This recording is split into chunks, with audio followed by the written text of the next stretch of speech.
what is it like that first year after you've lost a child? Because you guys have counseled so many people, you must see lots of patterns and hear the same kinds of things. What are those common things that you see in somebody else's life, or that they should expect that first year? I mean, just the sense of grief, the gravity of the grief that you are enduring. I would say it's deeper than you would have ever imagined possible. It's more profoundly life-changing than you ever imagined possible. I used to think that someone who had lost a child was just really, really sad for 3 months or 6 months or maybe even a year, but eventually just kind of got over it and moved on, and things would go back to normal. And, there is no back to normal after the loss of a child. Your world is completely rocked. Everything has changed. And I had no idea about that and how it's from now on. Hannah died when she was 17. And so from that point on, she was a junior in high school. We had to go through graduation, all the things, prom, graduation, all of her friends going off to college, all of her friends getting married, now all of her friends having babies. And she's like, wow, how different would our lives be if Hannah was here? She'd be turning 32 next month. And, she left us when she was 17. So she would be an adult woman now. She was just on the cusp of when your child goes from being your kid to being your friend. I had no idea how the depth of grief affected relationships with others.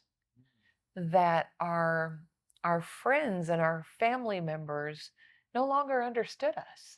They were there for us during Hannah's cancer journey. That's one thing about a long journey.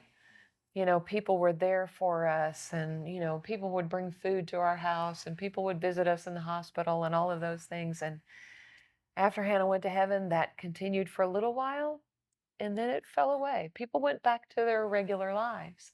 And we're still stuck in this just crater that's left behind after she's gone, and just trying to gain our feet again and trying to parent our surviving daughter through that, who now has gone from having a best friend, a sister, to being an only child with parents who are completely different parents than we were before she went to heaven. So those are all things that are so difficult to navigate. And as everybody else kind of goes back to their regular lives, you can feel very isolated and alone and not understood anymore. The other thing is, as a bereaved parent, and we experienced this some when Hannah was diagnosed with cancer, because suddenly we were thrown into a world where we were fighting for our child's life. And so the mundane things that people tend to talk about, the small talk and things like that, was no longer something we were interested in. And then, especially after she died, we wanted to talk about things of eternal significance.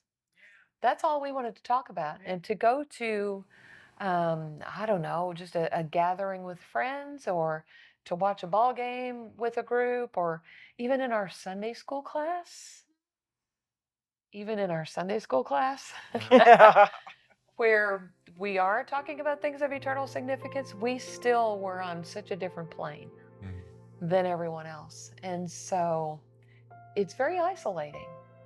Our family was wonderful, yet after the crisis with the cancer and after Hannah went to heaven, they all went back home to where their lives basically picked up where they had been before.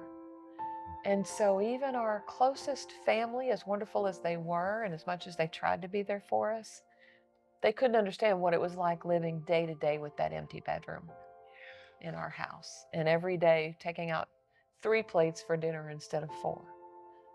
Those are the things where the rubber meets the road that nobody outside of your household understands, as much as they try to, and as much as they mean well.